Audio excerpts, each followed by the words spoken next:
नमस्कार साथियों, स्वागत करते हैं आप सभी का हिंदी पेडागोजी के इस बेहतरीन ज़बरदस्त सेशन में। कैसे हैं आप सभी? आई होप कि बहुत ही अच्छे होंगे। तो आप लोगों ने फॉर्म को फिलअप कर दिया होगा और आप सीटेट की तैयारी ज़बरदस्त तरीके से कर रहे होंगे। तो साथियों, आप सभी के लिए बहुत ही यूनिक प्रश्न लेकर आए हैं हिंदी पेडागोजी के, जो आपके सीटेट एग्जाम में हर बार ट्रेंड होता है। तो चलिए क्लास को स्टार्ट करते हैं। आज का अपना पहला प्रश्न है, प्रश्न नंबर 1। हिंदी के आपके ऐसे 20 प्रश्न मिलेंगे जो बहुत ही ज़बरदस्त क्लास है कि भाषा के 3 रूप होते हैं। भाषा के 3 रूप होते हैं। आपको मिल भी गए आंसर कि भाषा के 3 रूप होते हैं। अब आपको बताना है क्या दृश्य भाषा होता है, लिखित भाषा होता है या फिर सांकेतिक भाषा होता है। बी ऑप्शन है मौखिक भाषा, लिखित भाषा और मूक भाषा। ठीक है।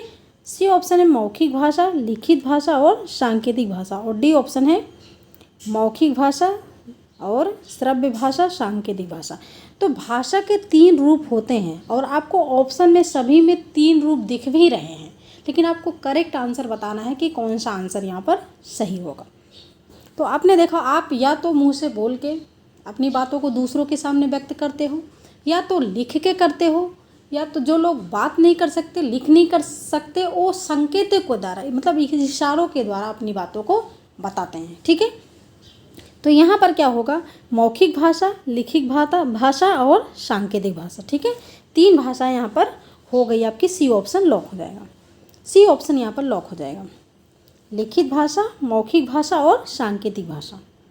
प्रश्न नंबर 2 को देखिएगा। प्रश्न नंबर 2 क्या कह रहा है कि शिक्षार्थियों में भाषा जागरूकता की ओर संकेत करता है। शिक्षार्थियों में भाषा जागरूकता की ओर कौन संकेत करता है? ऐसा कौन सा ऑप्शन है जो बच्चों में भाषा जागरूकता की ओर संकेत करता हो? बताइएगा।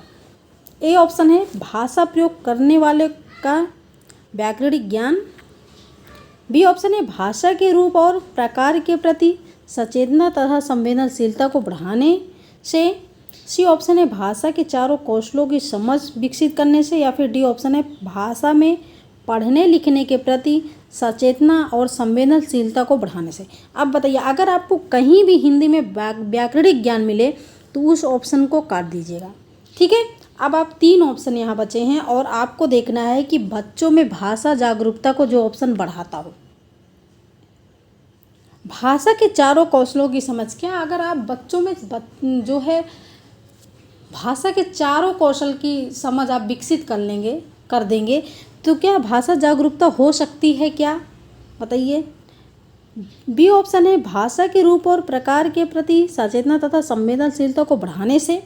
और डी ऑप्शन है भाषा में पढ़ने लिखने के प्रति सचेतनता तथा संवेदनशीलता को बढ़ाने। तो देखिए, पढ़ने या तो बच्चा पढ़ के अपनी बातों को दूसरों के सामने कह सकता है, या तो लिख के कह सकता है। ठीक है। तो यहाँ पर रूप और प्रकार गलत हो जाएगा। डी ऑप्शन आपका लॉक हो जाएगा, भाषा में पढ़ने लिखने के प्रति। ठीक है। संवेदनशीलता को बढ़ाने से भाषा जागरूकता को बढ़ावा मिल सकता है। डी ऑप्शन लॉक हो जाएगा। प्रश्न नंबर 3, भाषा सदैव होती है। भाषा सदैव क्या होती है भाई? अपने में जन्मजात होती है, अर्जित होती है, कभी कभी अर्जित की जाती है, कभी कभी जन्मजात होती है, हम जन्म से ही लेकर आते हैं, या फिर ए व बी दोनों। तो देखो, भाषा जो होती है, भाषा सदैव जन्मजात हो सकती है अकॉर्डिंग टू चौमस्की के अनुसार भाषा जन्मजात होती है। लेकिन भाषा जो है एक नियमबद्ध व्यवस्था है। भाषा नियमबद्ध व्यवस्था है। भाषा को हम अनुकरण करते हैं, अनुकरणीय।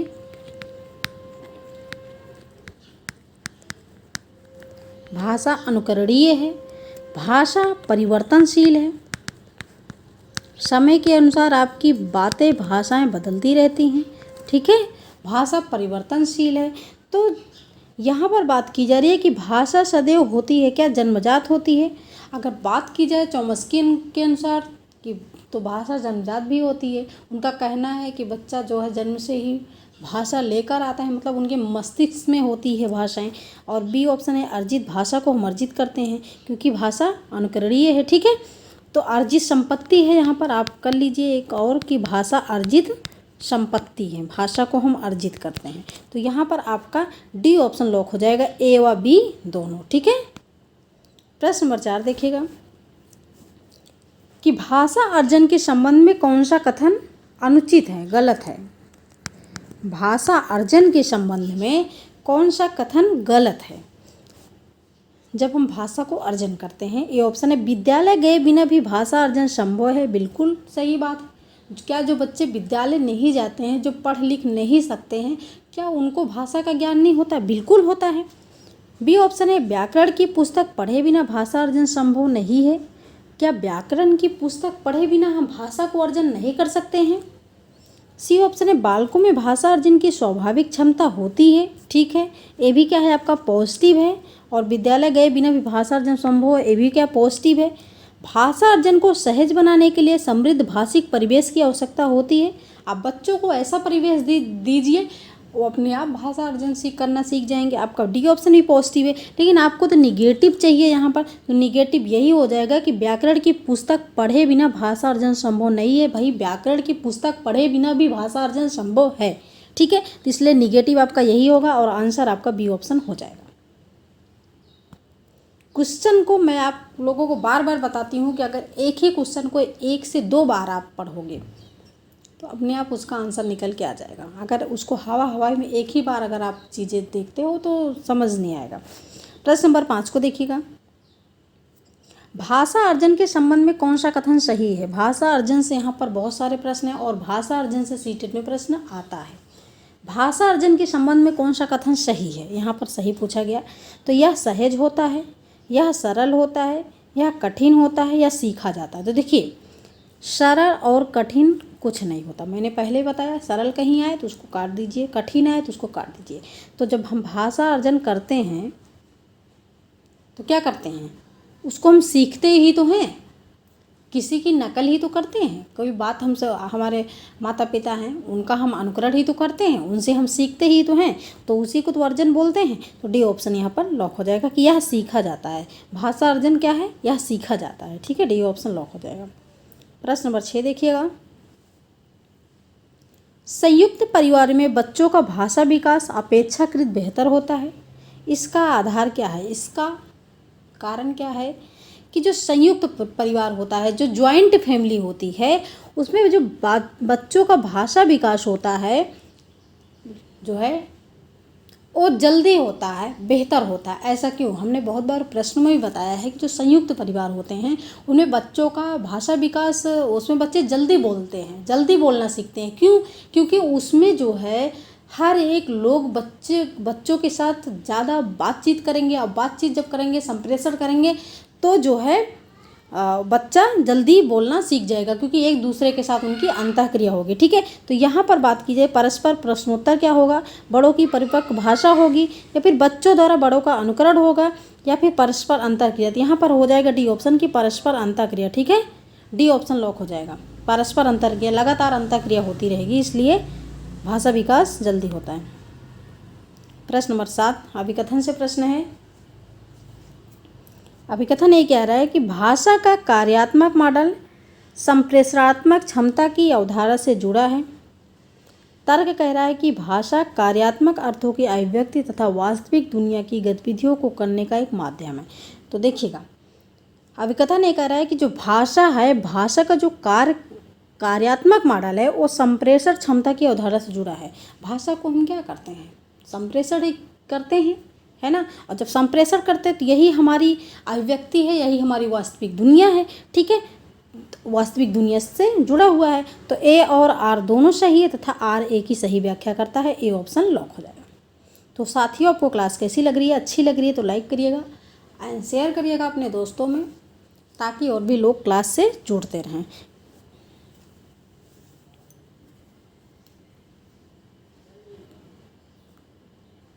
प्रश्न नंबर 8 को देखिएगा, नाओम चॉम्स्की के अनुसार कौन सा कथन सही है। चॉम्स्की के अनुसार कौन सा कथन सही है? तो ए ऑप्शन है, बच्चों को व्याकरण सिखाना जरूरी है। बी ऑप्शन है, बच्चों में भाषा सीखने की क्षमता बहुत सीमित होती है।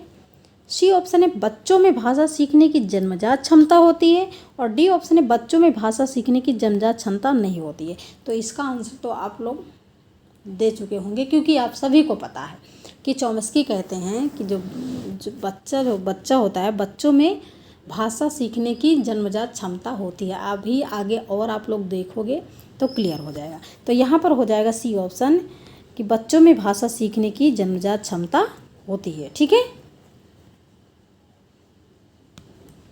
प्रश्न नंबर 9, प्रत्येक बच्चे में भाषा सीखने की क्षमता जन्मजात होती है, इसका क्या अर्थ होता है? प्रत्येक बच्चे में भाषा सीखने की जो क्षमता होती है वो जन्म से ही होती है, जन्मजात होती है, इसका क्या अर्थ होता है बताइए। बच्चा रट्टा मारता है, जन्मजात का मतलब क्या होता है? जब बच्चा जन्म से ही, भैया जब बच्चा जन्म लेगा, इस दुनिया में आएगा तभी तो रट्टा मारेगा। तो यहाँ पर जब जन्मजात पूछा जा रहा है तो रट्टा मारना तो गलत है। बच्चा नकल करके सीखेगा, भाई यहाँ पर जन्मजात है तो बच्चा दुनिया में आएगा तभी तो नकल करेगा, गलत है। बच्चों के मस्तिष्क में भाषा अर्जन क्षमता होती है, फिर बच्चा मातृभाषा के सहारे भाषा, पहले वो मातृभाषा सीखेगा उसके बाद वो दूसरी भाषा सीखेगा। तो इसका आंसर डी भी गलत है।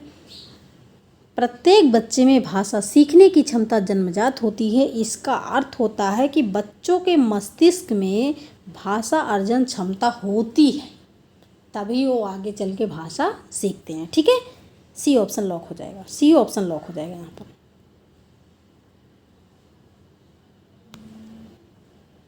आगे आप लोग देखेंगे प्रश्न नंबर 10 को, भाषा अधिग्रहण को कौन सा कथन समर्थन देता है? भाषा अधिग्रहण, भाषा अधिग्रहण का मतलब क्या होता है? एक ही शब्द को आप 2 बार रिपीट करो, भाषा अधिग्रहण।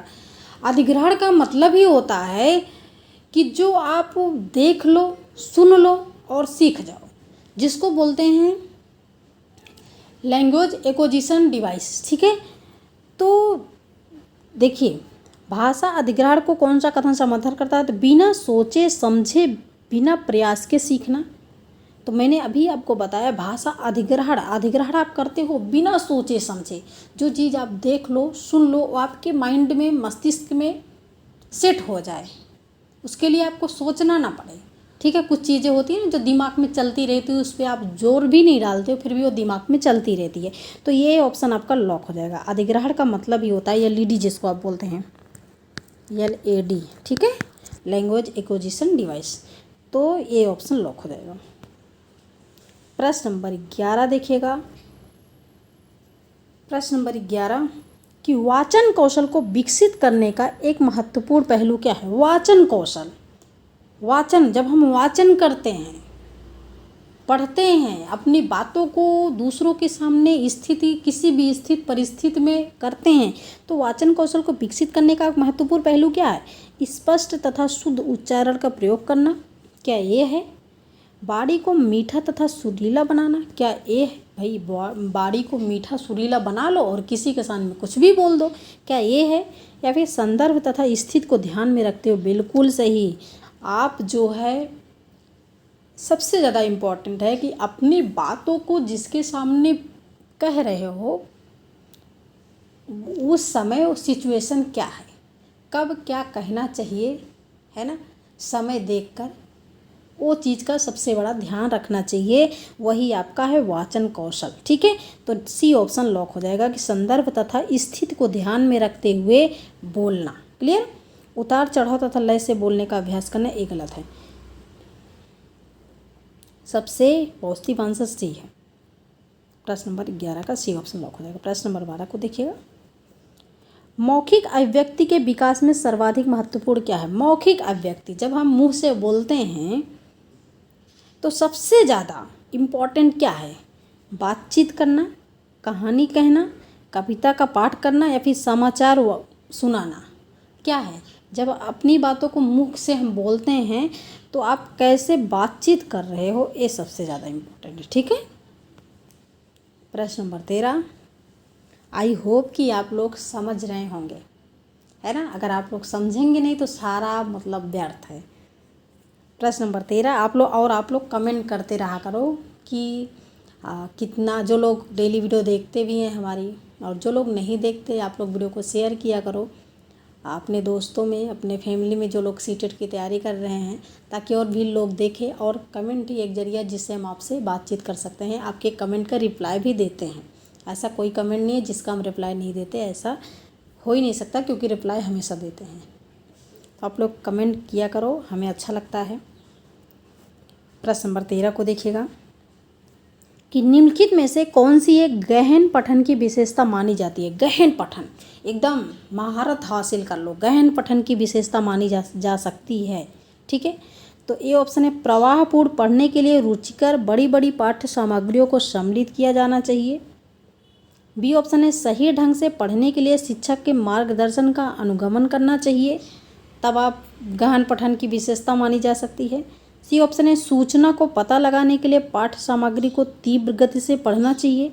या फिर डी ऑप्शन है पाठ्य सामग्री का सारांश प्राप्त करने के लिए देखो तीव्र गति है, ये कोई कंडीशन जो है ये निर्धारित नहीं करता कि गहन पठन की विशेषता के लिए। ठीक है, तो यहाँ पर सी और डी ऑप्शन कट जाएगा। जो सबसे ज़्यादा इम्पॉर्टेंट है कि गहन पठन की विशेषता मानी जा सकती है, वो होती है कि प्रवाह आप किस लय में पढ़ रहे हो उसके लिए रुचिकर होनी चाहिए, बड़ी बड़ी पाठ्य सामग्रियों को सम्मिलित किया जाना चाहिए। ठीक है, ये ऑप्शन लॉक हो जाएगा।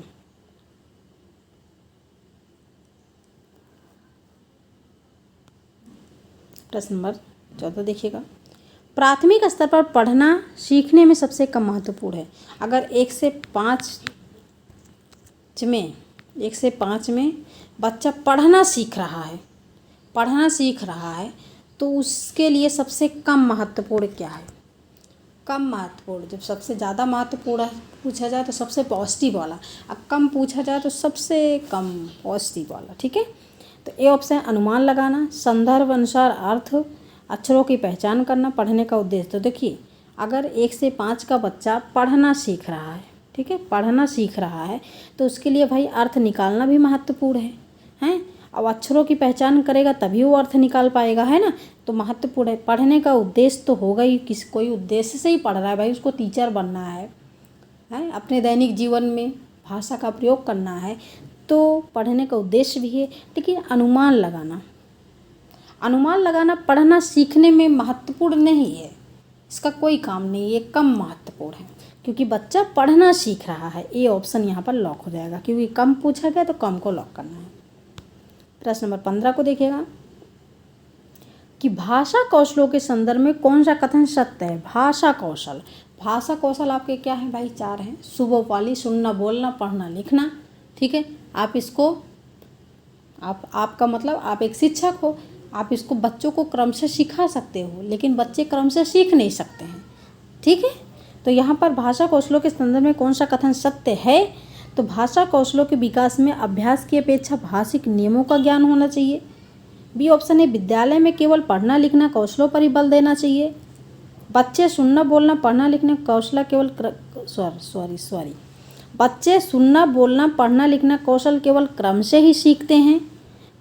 भाषा के चारों कौशल अंतर संबंधित हैं।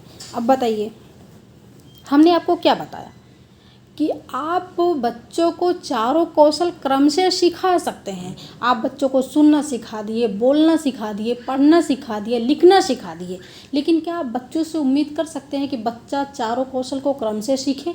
कोई बच्चा सुनना जल्दी सीख लिया तो जो है बोलना जल्दी नहीं सीखा, कोई बच्चा पढ़ना जल्दी सीख लिया तो लिखना जल्दी नहीं सीखा, है ना। आप सिखा सकते हो, बच्चा सीख नहीं सकता। तो यहाँ पर बच्चे सुनना बोलना पढ़ना लिखना कौशल केवल क्रम से ही सीखते हैं, बिल्कुल गलत, क्रम से नहीं सीखते हैं। इस चीज़ को आप याद रखिएगा। विद्यालय में केवल पढ़ना लिखना कौशलों पर ही बल देना चाहिए। पहली बात तो बल देना गलत है ना, किसी पे लोड डालना गलत है। भार जिसको कह सकते हैं, भार डालना गलत है, चाहे पढ़ने लिखने का भार हो या फिर स्कूल बैग का भार हो। और केवल तो आपका निगेटिव है ना। आपने टैग वर्ड की वीडियो नहीं देखी तो जाके देखिएगा टैग वर्ड की वीडियो, उसमें केवल आपका निगेटिव है। यहाँ पर देखिए नियम क्या होते हैं, नियम हमेशा रटने पर बल देते हैं, ये भी गलत है। तो हो जाएगा डी ऑप्शन सही। क्यों? क्योंकि भाषा कौशलों के संदर्भ में कौन सा कथन का सत्य है, तो भाषा के चारों कौशल अंतः संबंधित है, एक दूसरे से संबंध रखते हैं। ठीक है, प्रश्न नंबर 16, प्राथमिक स्तर पर बच्चों का पठन क्षमता का आकलन करने में किस प्रकार की सामग्री सर्वाधिक महत्वपूर्ण है। अगर 1 से 5 के बच्चों में आप उनके पढ़ने की क्षमता का आकलन कर रहे हैं तो उसके लिए कौन सी सामग्री सर्वाधिक महत्वपूर्ण होगी, बताइएगा। कौन सी सामग्री? आतंकवाद पर आधारित निबंध लिखना, आप कह दीजिए बच्चे आतंकवाद पर आधारित निबंध लिखें, या फिर बाल साहित्य की कोई संवादात्मक कहानी आप कह दीजिए, पाठ्य पुस्तक, या फिर औपचारिक पत्र। बच्चा क्या है भाई, छोटा, 1 से 5 की बात हो रही है और बच्चे की आप पठन क्षमता का आकलन कर रहे हैं तो उसके लिए जो आपका पॉजिटिव होगा वो होगा बाल साहित्य की कोई संवादात्मक कहानी बच्चा जो है पढ़ के आपको सुना सकता है। ठीक है, बच्चा लिख नहीं सकता, पढ़ के सुना सकता, क्योंकि आप बच्चों की पठन क्षमता का आकलन कर रहे हैं। क्लियर?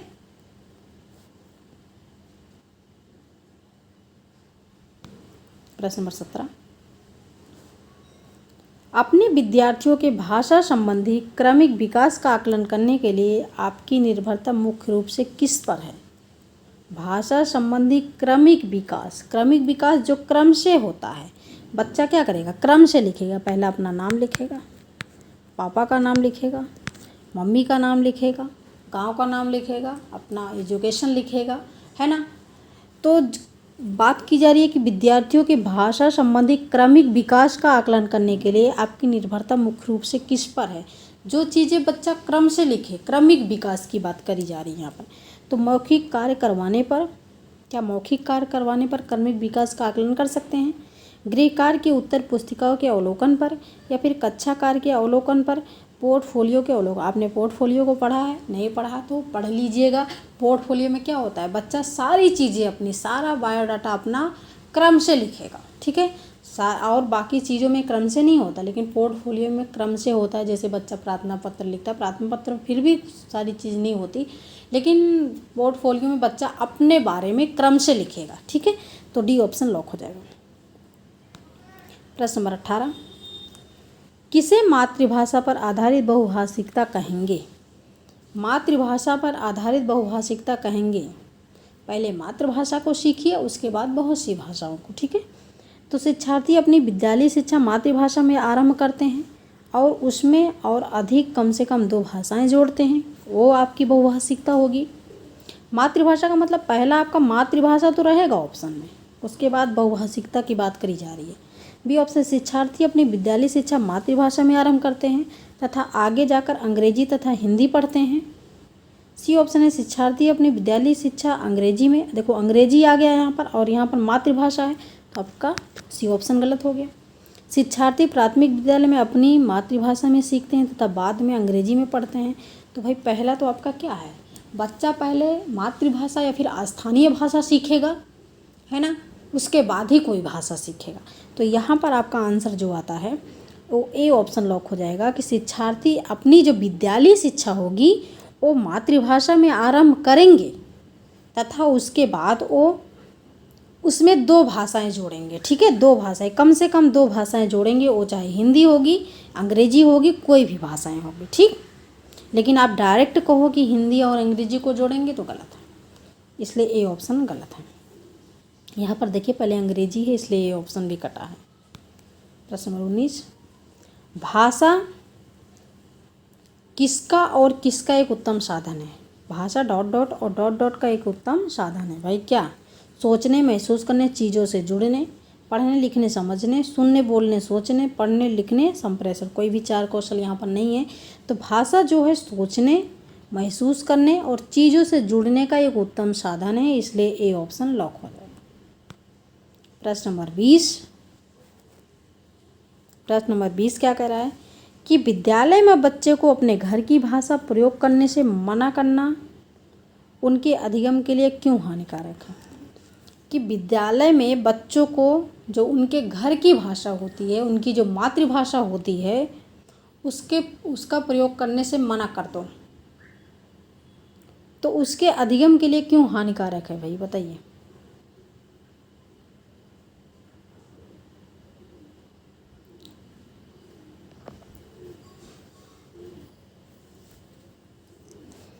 ए ऑप्शन है, घर की भाषा का प्रयोग अधिगम को नकारात्मक रूप से प्रभावित करता है, इसलिए यह उनके अधिकारों का हनन करता है, इसलिए विद्यालय में घर की भाषा के प्रयोग का निषेध करना असंवैधानिक है।